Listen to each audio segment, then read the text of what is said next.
afternoon, Coolest Coast. It's time for Coffee on the Coast Book Banter. Good afternoon, everyone. Welcome to this episode of Coffee on the Coast. I'm your host today, Tina Prigge. Delighted to welcome back to the show Librarian Laura Schreiner of Manitowoc Public Library for an episode of Book Banter. Hi, Laura. Hi, I'm so excited. We missed a month. Snafu, scheduling, whatnot. Let's go. This whole list of books that you have to talk about today, I have been excited since you first sent them. So yeah, let's dive right in because let's talk first about Atmosphere. Oh. I don't know if you picked this one because of Artemis 2. No. Okay. No, I only wish I were that clever. I'm not that clever. It's we picked this to talk about middle of March, and then we didn't meet in March. Okay, so. And I'm not even into the space program. Like, I don't care that. I'm not against it. I just don't care that much about it, So I picked this book because it's a really, really good historical fiction. You love the characters. She's very heroic. You're rooting for her and her fellow astronauts. I just love it. And then here comes Artemis 2, and now we all love the astronauts. And Christina Cook, could be somewhat. She could, not exactly, but she could be Joan. If I had read this book now, I'd be picturing Christina Cook. Oh my God, that's so cool. The timing then, this has been on my holds list for months, so it must be really popular already. I think people like it. It's very good, yeah. And then when I reread what it was about today, I'm like, why has this been on my list so long? I was like, oh my gosh, that's right. It's about space and it's got a smart heroine, that means, right? Smart, strong. She is a physicist, a professor, very heroic person, trying to help raise her niece because her sister's kind of a train wreck. She's very complicated. It's going back to a time when women really, really were not welcome. She's a very accomplished person, but it kind of doesn't matter because she's a woman. So this is set in 1978, I believe it begins. She's got a lot of strikes against her. She really has to prove herself. And as I said, I'm not even a big fan of the space program. And now, who's watching them splash down the other day and terrified that they aren't going to make re-entry, and so now I'm like, I care about this, maybe partly because of this, because there's moments similar in this book. So I really don't want to spoil. You had read the book before Artemis 2 Splashdown. So were you thinking about this book as you watched that? Absolutely. Some of the things that they were talking about, this vapor lock and whatnot, which I knew nothing about prior to this book, I'm like, oh, I think that could really happen. I don't know. I've not paid a lot of attention. And then you start to think, because this would have been written pre-Challenger and pre-Columbia and those disasters. Oh yeah. In a time that, it's written after, but it's set in a time prior to those things. So although space is scary, they hadn't had those horrific losses of the space shuttle kinds of things. But it's really good. There's just so much humanity in this one. There's characters you love. There's her family obligations. There's a love interest. Man, I'll tell you, when it ended, I was listening to it because I'm listening on Libby, and it ends and I'm like, oh, I thought there was going to be more. Like, I want more. It just ends. I'm like, this can't be it's done. Are you kidding me? It's done. It's one of those that leaves you, I think, wanting more. And the only thing that didn't resonate with me as much is that she would talk a lot about the constellations. She's really into the stars. She's a professor of physics and astronomy. So she's teaching her niece, who she kind of ends up raising for various reasons, about the stars and how magical this is. And I'm not super interested in it. I'm kind of like listening, like, okay, let's get on with the story. So that didn't work as much for me, but it certainly doesn't make it an awful story. It's still a great, great story. And for people who really like that stuff, it would be super captivating, So even after hearing the stories about the stars, it didn't pique your interest, or it didn't help you appreciate that more? Okay. Not overly. No, but the space program I was really into. And then I find out, because I was unaware completely of Artemis and any of this stuff, until they launch. And I'm like, oh, I hope that goes well, whatever. And then they start sending this stuff from space. And I'm like, I love these people. These real people are cool. They're everything we want to be. And now they better get back safely because we need them, Exactly. I was so impressed watching The Return, just on how calm and cool and collected. Yes. I would have been a nervous wreck. I know. Right? I know. And they talked about 6 minutes of radio silence. And that happens. Yeah, that happens in this book too, where they know there's going to be radio silence. And then in the book, and again, I don't want to say too much. You're just hoping it comes back. Because there's also been a disaster on board, and so some people are incapacitated and whatnot, so it's kind of up to one person to bring them back, like one astronaut to bring the whole thing to a conclusion. And Joan, this main character, because it's not her mission, she's been on a mission, but this isn't her mission. She's in mission control, talking her love interest back through safely, hopefully. So she's really good interest here. And so, yeah, I mean, like when they were talking about this radio silence with Artemis 2, I'm like, yep, I know this. I know this because I listen to, you know. But again, Okay, so here's the big question. After reading this Yeah. book, Yeah. could you see yourself going to space? Would you put yourself in the... I'm such a chicken. There's no possible way. I am not adventurous at all. There is no chance. No, not for me, but I love living vicariously. Fantastically exciting. In fact, we have a book group picking it up tomorrow for their book discussion.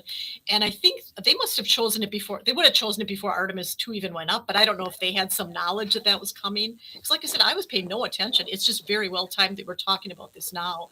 And that the book group is really into it, because it wasn't even their first choice. She was asking me, could we get this? Could we? No, I can't get that. I can't get that. What about this atmosphere? I'm like, yeah, we can probably do that.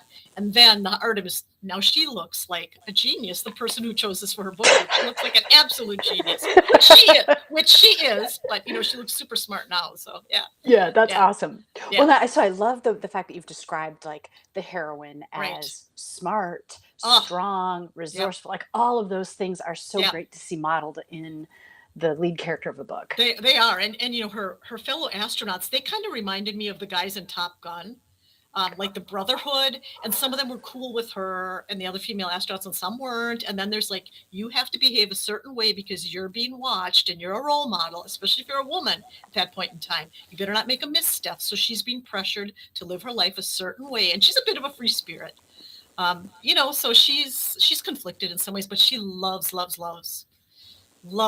the stars, loves the whole mission. In fact, when she went up, and I think this was true too, she ended up like with a really severe cold, because you do get really congested and all of those things. So she ended up feeling not all that well up there, but she still loved it. And I believe that happened with the astronauts too, like where their sense of smell is diminished because you get very congested.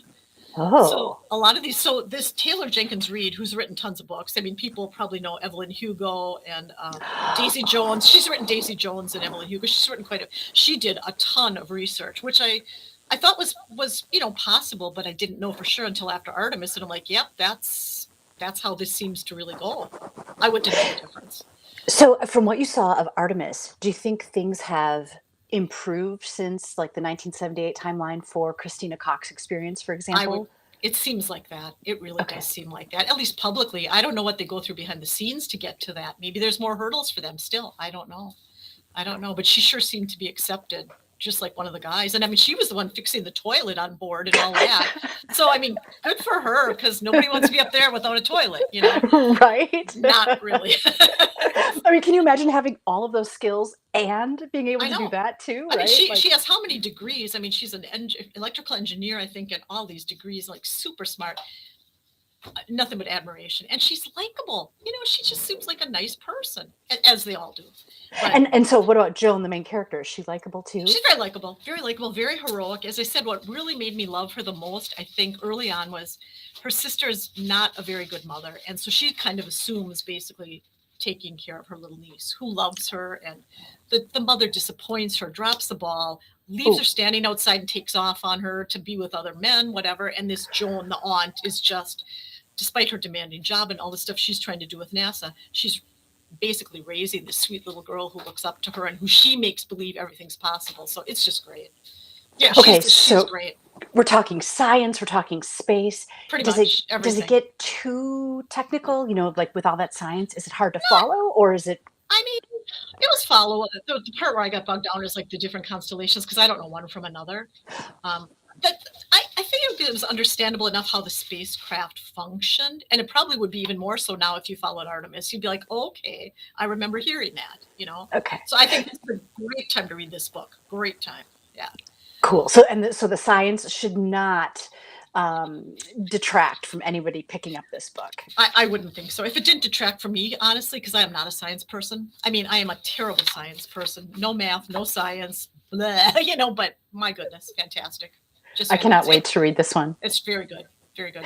Yeah. Okay, that is Atmosphere by Taylor Jenkins Reid. I've had it on my holds list for months. It Yeah. says there's still approximately 4 weeks, so hopefully. Okay. Hang in there, Tina. You can do this. Hang in there. Hang in there. So, talking about like strong, smart women, let's talk next about the book club for troublesome women, Oh. because the blurb on Libby for this says if you liked lessons in chemistry, Hmm. you'll like Hmm. this. Is that Hmm. true? Oh, I would think so. Yeah. So this author has actually been in Manitowoc. She's been at the I don't know when. It's probably 20 years ago now. She's written a lot of things set in Wisconsin. She wrote Second Sister, which is set in Door County. She tends to do Midwest. She lived in Wisconsin for a while. In fact, we talked a bit because her husband worked for Schneider Trucking. My Oh, daughter worked for Schneider Trucking, so we just chatted a little bit. She's very, very engaging. She is currently living in Washington State. I don't think we're going to get her back. It was like, oh, if we could ever come for an author visit right now, because this book is big right now. yeah, yes, some of my girlfriends have been chatting about it. I've Very heard a good. lot of people mention it. Yeah. So, tell us, what is this about? So this is about a couple of women who are living in the suburbs they're housewives. And one of them starts to get the idea that maybe she wants to meet her neighbors. Um, so they don't even really intend to start a book club. It's about, there's nothing wrong with this, but this is early 60s America. Oh, And yeah, very different era. Looking to meet their neighbors. There isn't really a blueprint for a book club at this point. It wasn't a big thing like it is now. New lady moves into the neighborhood. She's very mysterious to them because she seems to have her own money. She's very independent. Her husband's gone all the time. She's got the best house in the neighborhood. It kind of sounds like it's like Levittown, that settlement back in the day where there were all these homes and they were populated by GI Bill people coming back. So there's different models of homes in this subdivision. It's very homogenous. And then this mysterious lady comes in and they don't quite get her. Well, eventually they start to think, well, she recommends that they start talking about books because she's a mysterious creature to them. They go to read Betty Friedan's book. So, oh my gosh, I'm zoning on the name of it. Feminist Mystique, The Feminist Mystique, which was groundbreaking. So they end up calling themselves the Betty's Book Club after Betty Friedan. It puts everything on end, the way they think about women, the way they think about they can't get a credit card, they can't get medical care without their husband's permission. The husband has to give permission for every single thing. Kind of crazy. Now it sounds crazy, and it's not that long ago in the form of history. It wasn't until 1974 that a lot of this stuff changed, and this is before that. So they were the main character, who's Margaret, ends up getting a job to earn a little bit of money. She ends up writing an article for a women's magazine in New York City. It changes the way all these women think. They're very traditional women, except for the lady who comes in who's different and makes them question everything they know about being a wife, being a mother, maybe having their own identity. So, troublesome being kind of like a good trouble situation really changed everything. It's really, really good. It's really good. oh, I love it. I love Yeah. everything that you're talking about. I Yeah. think in the blurb too, it says, the mysterious woman that moves in has her own subscription to Ms. Magazine. Oh, she's crazy advanced. And she's an artist. So she does all these art projects. She's got art all over the house. She is nothing like what they know of a wife. She's so different for them. And they end up forming some really strong bonds. One of them goes back to work as a nurse. She was a nurse in World War II. One of them is kind of emboldened now, even though she has 6 children. It ends up, I believe she's pregnant with her 7th, but she keeps it from her husband because she wants to go back to work as a nurse. So she conceals that for a while. She's working for a very strong female doctor and goes to a lot of lengths to go and get this job and work for this doctor. And she starts to think about, hey, I can do this. I'm capable, It's hard to put yourself in that mindset where I just can't sometimes think about you had to ask permission for everything. That's very hard to do if you are born much later and you're like, people had to fight for this? Because this, Yeah. I don't know, Yeah. but it does it really eloquently. It's very approachable. It's not at all like hoity-toity, like, oh, you could never understand it. One girl wants to be a veterinarian. Her husband thinks she's not smart enough. You can't do that. He's the veterinarian. She's not smart enough. You're supposed to be the little woman staying at home. And I guess that wasn't wrong at the time, but it seems so wrong and weird now. I don't know.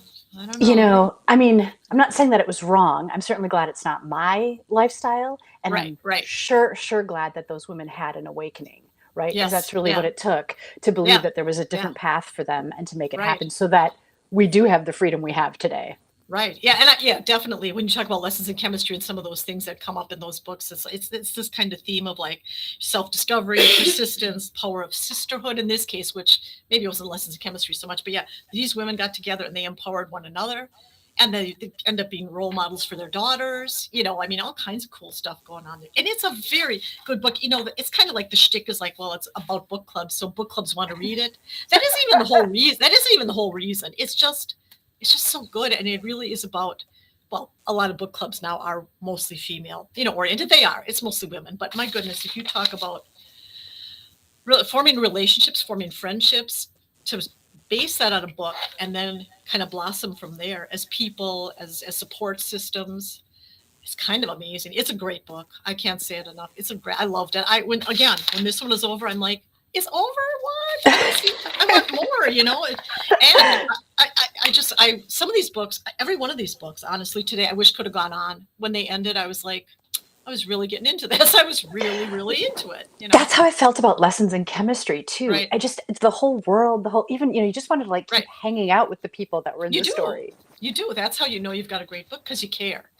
You Yeah. really care. And in fact, when we were going to talk in March, I had a book on the slate here that I was very lukewarm about. So I'm kind of glad we didn't meet, because it wasn't that good, honestly. And then along came a different one we're going to be talking about, which is much better. So I had said, can we switch it out? Because I've got one that's, compared to these others, it's just filler. It wasn't even all that good.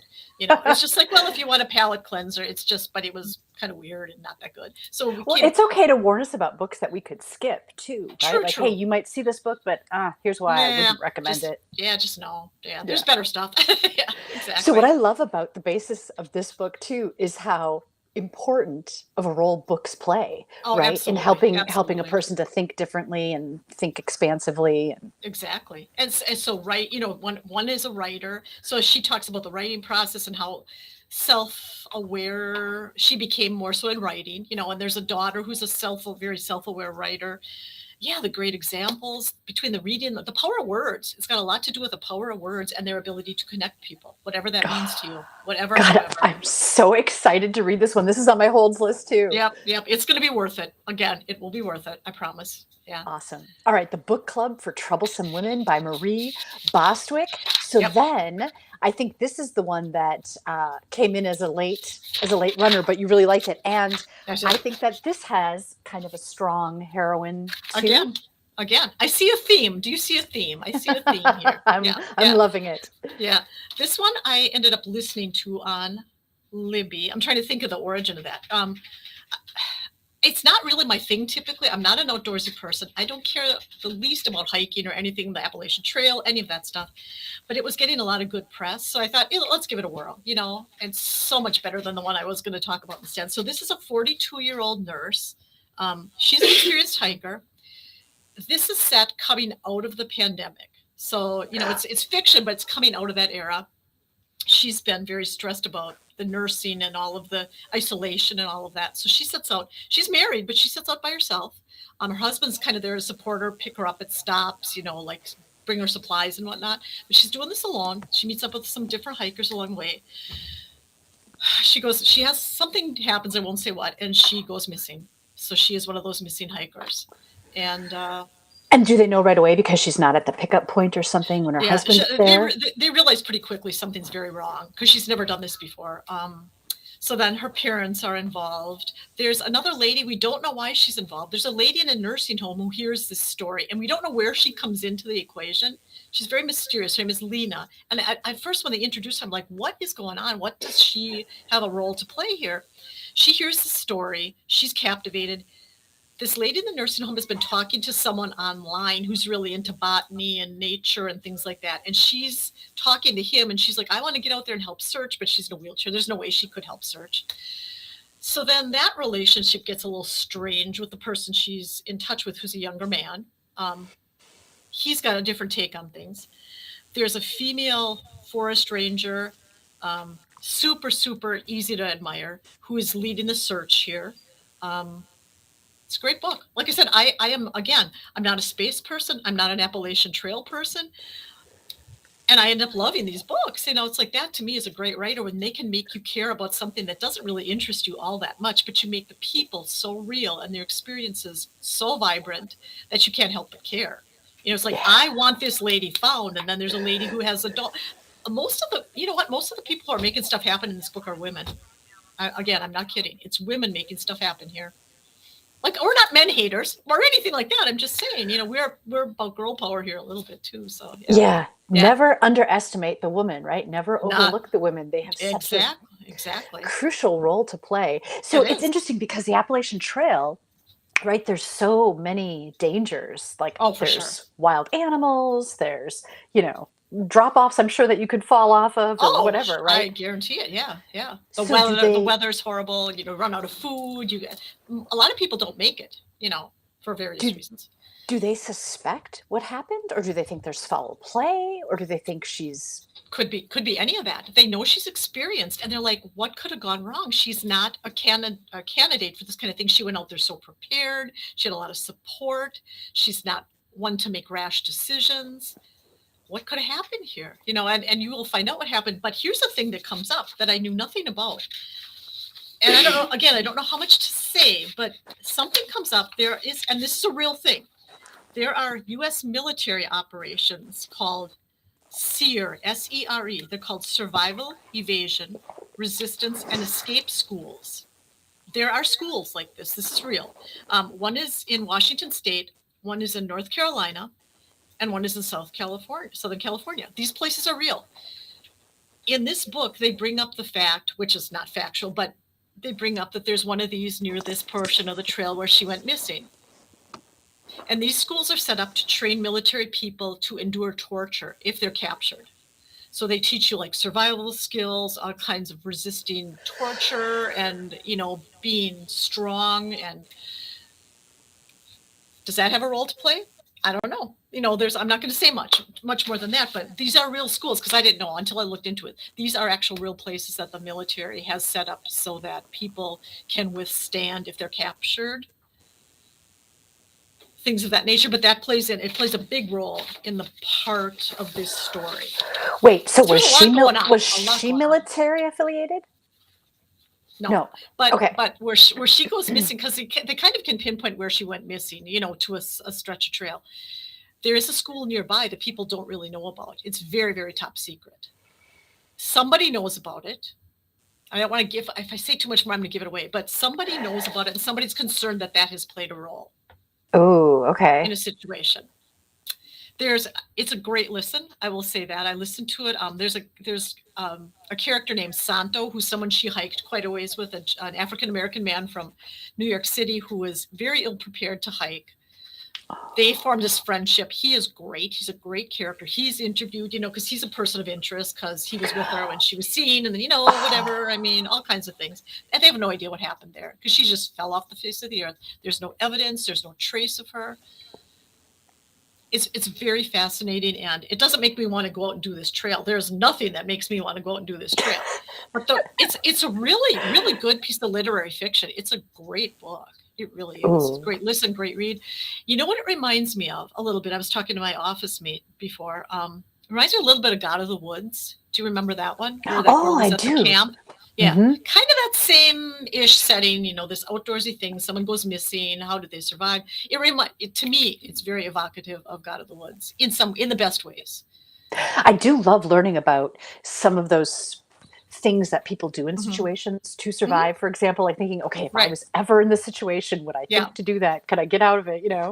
Yeah, again, no, I would never make it. I wouldn't try it. Even if I tried it, I would last about 2 minutes and they'd be like, well, there she is, dead because she knows nothing, So I admire these people. I could not put this book, well, I shouldn't say couldn't put down. I'm listening, but I hated to stop listening. Every time I had to stop listening, I'd be like, darn, I just want to listen further. Another chapter, or whatever. Oh, that makes me so excited to get this book. Very good. Yeah. And what I love, so this book is like on the edge, right, of adventure. Atmosphere, going into space is like the edge of adventure, like really pushing the limits. Yes. How fantastic. Human endurance. I didn't realize too that people walk just portions of the trail. Like they're not going to necessarily walk the whole trail in one summer or one. So they pick up they stop here and then they pick it up like next season at the same point, which also counts. You don't have to walk it all at once. Right. So I guess there's that. I learned some etiquette, trail etiquette, whatever. It's very educational, but it's a great story. Great story. Well, and you mentioned like she met another walker, right, Mm-hmm, Santo. mm-hmm. It's kind of cool Yep. because in situations like this, you do meet others Oh, engaging in the same thing, and it's definitely. just this cool Definitely. bond usually, right? Right. And she does keep a journal. She's keeping a journal. Her parents come around because they want to help with this search effort. They form a bond with the person, with Beverly, the state patrol person leading the mission. Some really strong friendships, relationships have formed here. There's some doubt. There's like, do they know more than they're telling or whatever? But at the heart of it, you're just pulling for this wonderful lady to be okay, to be found. And you don't know, like you don't know. It's not like and they just don't know, but you don't know until the very end how it's going to play out. And then too, Oh, I wanted to know more. I wanted more to the story. wow. Hey, did you ever Yeah. read the book Wild? I did not read Wild. No, I've Okay. not read that. Now that's a true like memoir, and she Right. hikes the Pacific Coast Trail, Yes. and she Yep. does it solo. And so if you enjoyed this, you might really enjoy the I would telling of think so. that too. I would think so. Yeah. I never did get to that one though. No. Yeah. Okay, it's really well done. Yeah. Okay, so then let's talk about Keeper of Lost Children by Yes. Sadeka Johnson. Okay, this is the newest of the books. This is very brand new. It's just out now. There's quite a few holds, maybe at least on the large print, which I just finished yesterday. So I know the story here. I pretty much know what happened. So this is, again, a true situation. Didn't have a clue about it. So when the GIs were in Germany during World War II and thereafter, as peacekeeping kind of people, there were a lot of biracial babies from German ladies and the GIs and of race, of color. So there's a decent amount of babies born who are then shunned by German society. And, the U.S. military is not really supportive of them because they're generally speaking out of wedlock in a time when that wasn't done. So now we've got these children who don't really belong anywhere. So this one is told from the perspective of three people. One of them who is a child who's grown and is now a teenager but does not know her origins. There is the lady who's championing adoption, and she was a real lady named Mabel Grammer. In the story, her name is Ethel Gathers, but she was a real person. It was called the Brown Baby Project, and she lobbied to get them adopted by either German families or families in this country. Airfare, setting this all up and finding good homes for these kids that really didn't have a lot of opportunity because their mothers were shunned and just impoverished because, oh my goodness, they'd gotten involved with an African-American man and now they've got illegitimate kids. It's a different era. That was just, it's hard to even imagine. But so yeah, one of them is an American GI who fathers a child over there, comes back to this country, gets back with his sweetheart from before the war, does not tell her that he's had this child, and then that brings up some things, and so it's told from the perspective of Ethel, who forms the project to get these kids homes. It's told from the perspective of the young lady who doesn't know how she got here, but she doesn't feel like the home she's in, that those are really her parents. They say they're her parents, but she doesn't believe it. So she's digging for answers. She goes off to college finish secondary school on a boarding school on a scholarship. She's very, very bright. But again, this is the 1950s, early 60s. Virginia comes up again. This is in Virginia. Again. What is it with Virginia? What's with Virginia? Every book banter has at least one book set in Virginia. There's at least a book set in Virginia. Yes, there. So this is Virginia. It's not, she's a black child. There's some of the kids at the mostly white school that she's kind of like, she's a segregation or an integration kind of role model, and she's put there because she's talented, but the kids don't want her there. The white students don't want the African-American students there. It's very heart-wrenching. She's a very strong lady, young lady, but she knows that those are not her parents, and she's looking. And then she comes across in the school library the story of this Ethel Gathers in the book, who was the head of the Brown Baby Project. She wants to reach out to her. Eventually, she comes in contact with her. They find other connections in their lives, and it's a really great book. Really, wow, and it's a true story. Based on a true story, yeah. And so essentially the children were abandoned in place in Germany, and the American GIs went back home. Yeah, and in some cases, I think in the case of the gentleman telling the story, he wanted to marry this woman. He wanted to bring her back here, but that wasn't done for many reasons. He was reassigned. It didn't work out. I don't know that it happened a very, very lot that these guys brought German brides back. I'm sure some did. I guarantee some did, but it wasn't always possible. And, some of them had relationships at home, so they kind of had to put this aside. And so they end up with an orphanage in Germany with kids of color, and sad story, but someone makes it her project, and she was very heroic, and she was real. Mabel Grammer. Thank God for the helpers like that. Always the helpers. It just reminds me that reading books like this are important to remind ourselves that It is. Sometimes society just makes these wackadoodle rules that end up hurting people instead of serving any greater good. Right. Yeah, and it's almost the little ones. It's the vulnerable people who are generally speaking young kids, or other people who are very much unable to speak up for themselves. So it leaves you feeling very much like things are possible. We can make things better if someone has the courage to step up and take this on. And this Mabel, and she's a real person. She could not have her own children. So she kind of she and her husband end up adopting, I believe, 12 kids. They adopt 2. Well, they adopt 1, and then they adopt another one, and then his siblings, so they end up bringing a whole bunch of kids back here. Wonderful people. I mean, just it's so inspiring. And a situation I've never even heard a whisper about, never even knew that was a thing. Same. I just know that I like this author. It says on the cover she's the best-selling author of The House of Eve. I've read The House of Eve. She's written a few novels. She's a good writer.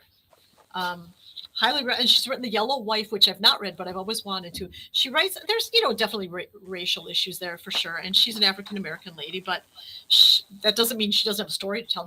She tells great stories and exposes things that I think a lot of us didn't know about.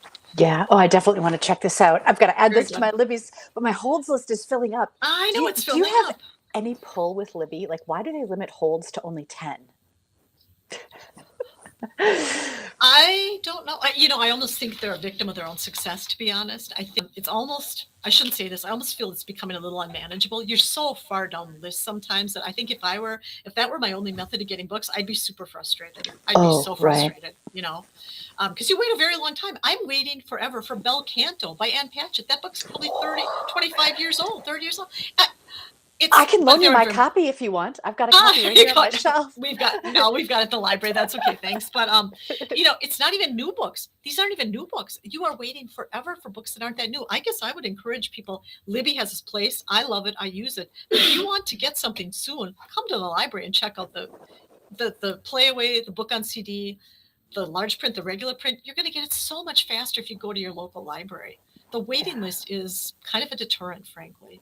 We do get situations where you can get moved to the top if we here at the Manitowoc Calumet Library System buy more copies of certain, because then you move to the top. If it's your library that buys an additional copy, you move to the top of that holds list, which is why. Yeah, so at times I've gotten a little bit lucky. I have time to just write. I have no pull. I'm not the one that makes those purchasing decisions.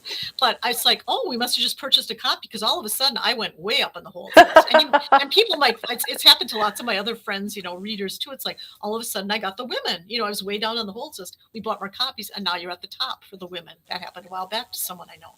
So it's possible, but as a rule, you're waiting a while. Yeah. Yeah. Speaking of Ann Patchett, I just finished listening to State of Wonder. Okay, I've not done that. I loved it. I absolutely loved it. Yeah. Excellent. Like, I knew it had to wrap up, but I'm like, this could just keep going. It was so interesting. She's got a new one coming out. The Whistler, I believe, is coming out in June or July. She's got one coming out.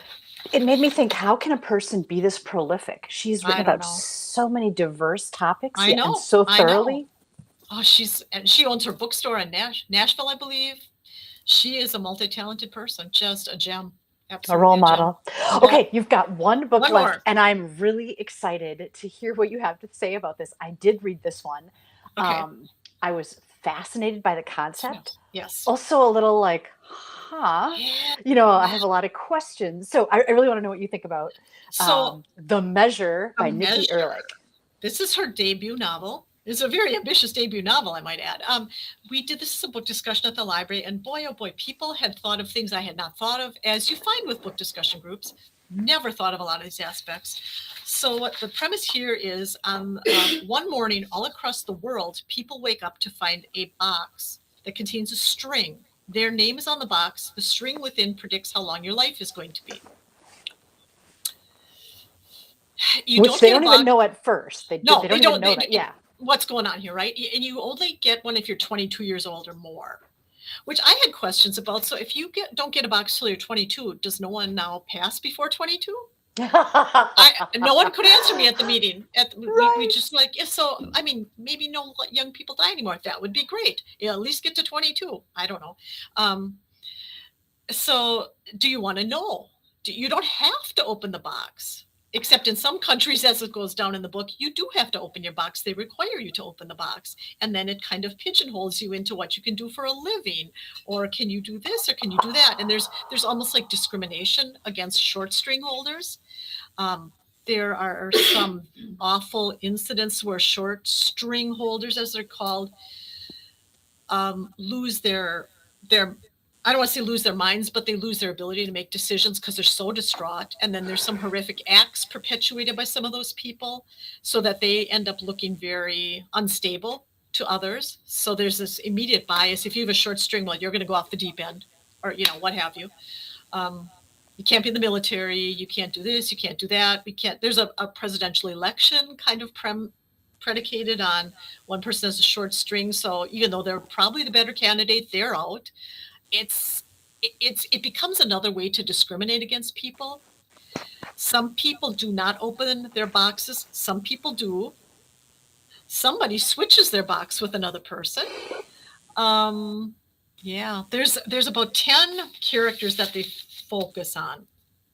Right, and some of them, their paths end up crossing. Yes, absolutely. Right? In support groups or wherever. Yeah. And it makes you question a lot of decisions, right? Like the big question is, sure. if you got a box, would you open it or not? Or then there's like a couple, and I think it's the husband does not want to open his box, but his wife can't handle it. So she looks, and now she knows. And so there's kind of that feeling of violation, right? Like that was mine to open, and you just went ahead and did that. You should. Yeah, I don't want to know. Why do you want to know? And there are some couples involved. There are friendships. There are families. I don't want my parents to know mine is short because they're going to be upset. I mean, all kinds of nuances. And it's so, I think most of us don't want to know. At the end of the day, most of us do not really want to know. We don't want to know what's down the road. It's better not to, if you have a choice. Maybe some do want to know. I can't say I do. Very good book. Yeah, it does seem like some short stringers get motivated to like just make the most of the time that they have. Exactly. Like riskier decisions because they're like, hey, I've got a long string. Obviously, this isn't my time. Exactly. But, neither of those things are good, but they're both understandable. Any approach is understandable if you put that person's experience behind it. But, oh boy, the thing that's just this ordinary morning and here's this box and it changes everything around the world. And they never really do say, correct me if I'm wrong, you never do know the origin. They never do. So a lot of this stuff, I've seen it referred to as science fiction. You could look at it that way. It's kind of a sci-fi fantasy thing in a way. I think it has to be because they don't give you Right. any logical. Right. It's not one There's no government logical. that did this, not one Right. group. Because it's like they say, even like a homeless person sleeping on the street, their box shows up. Right. An islander sleeping in a hammock on a beach, their box shows up. Like no matter where reaches you are. Yep, it reaches you wherever you are. And as soon as you turn 22 going forward, it's going to be waiting for you. Like, how is that possible, right? And you can't cut it or destroy it or anything, right? Like it's indestructible. Yep. There's nothing you can do to alter it. Boy, it's a fascinating concept. It's just.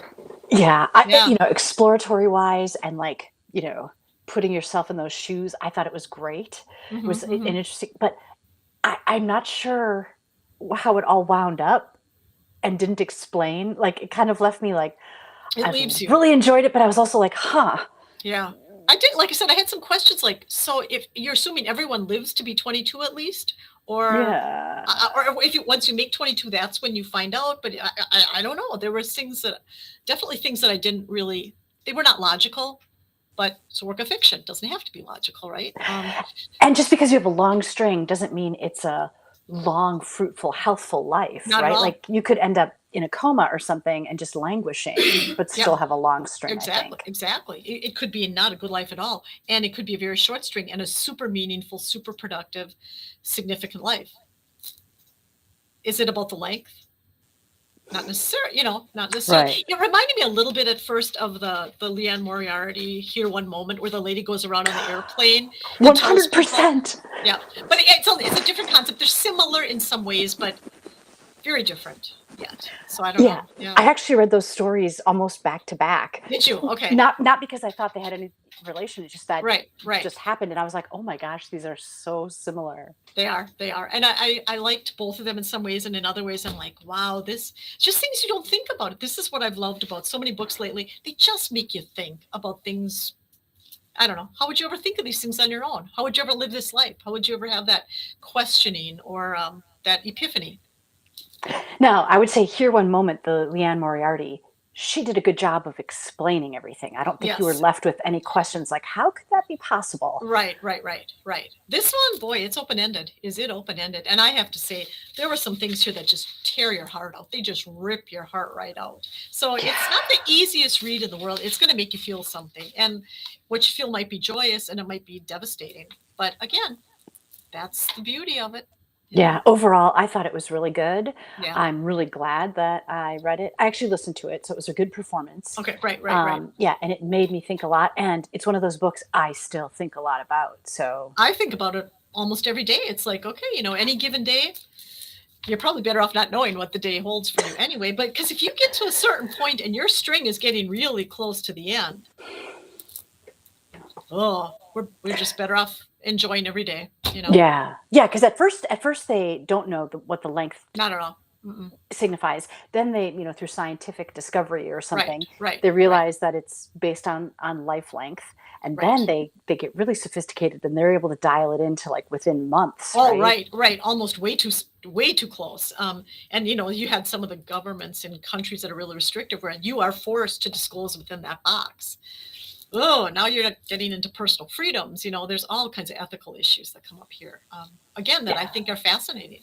Yeah, it's a thinker. All right, It is. viewers, if you've read any of these books, let us know what you thought about them in the comments. Let us know what you're reading. We're always looking for great new recommendations. Laura, I Definitely. really appreciate you bringing your recommendations today. We talked about Atmosphere by Taylor Jenkins Reid. We talked about The Book Club for Troublesome Women by Marie Bostwick. We talked about Heartwood by Amity Gage. We talked about Keeper of Lost Children by Sadika Johnson. And we talked about The Measure by Nikki Ehrlich. Thanks so much for these great recommendations and the great conversations. Oh, thank you. I look forward to it all the time, every day. My guest today on this episode of Book Banter, Laura Schreiner from the Manitowoc Public Library. I'm your host, Tina Prigge. Thank you so much for joining us. We'll see you all next time. Thank you.